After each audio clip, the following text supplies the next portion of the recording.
Um, so there's that, but then also there's the question of, can you scale authenticity, or by the by the nature of scaling what you do, does that make you less authentic? So there's a lot to dive into, lots and lots of ins and outs of this. And I don't think there's getting to the bottom of this in half an hour. I think we're going to uncover a lot of questions. We're going to uncover a lot of viewpoints. But the important thing is that when people are watching this at home, they take away, it's to cause you to have a think about what you're doing, how you're doing it. So you come to the right answer for you. It's not about me or Danny giving you the right answer. There isn't one. Um, but there's a lot of things that we can challenge in our everyday thinking. So to come back to the article that's in question, Dan, do you want to kind of give us a synopsis of what you paused in the article? Because I think that's important to the conversation we're about to have. Of course.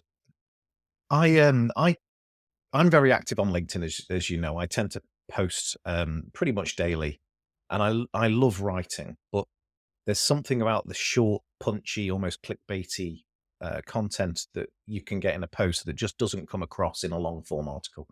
So every week I produce an article that is always based in psychology, but I tend to tackle different sort of limiting beliefs across the industries that I work in. And the authenticity one was based on the idea that um, is authenticity a static, unchanging thing?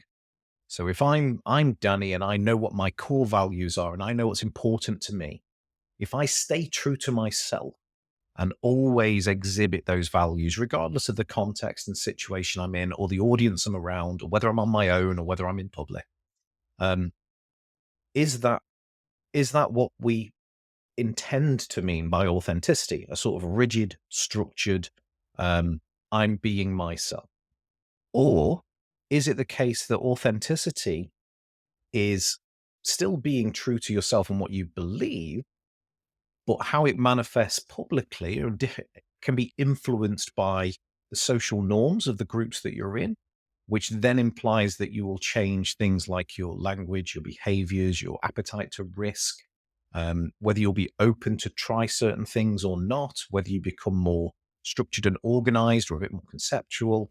Um, and in those scenarios, if your style and your preferences and your language and your behaviors and all these things are flexing, does that mean that you're being inauthentic?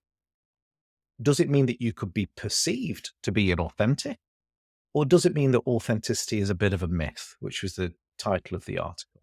Is authenticity really, rather than it being this static, unchanging ideology, is it something that kind of is flexible and dynamic based on the situations, who's observing, etc. as well?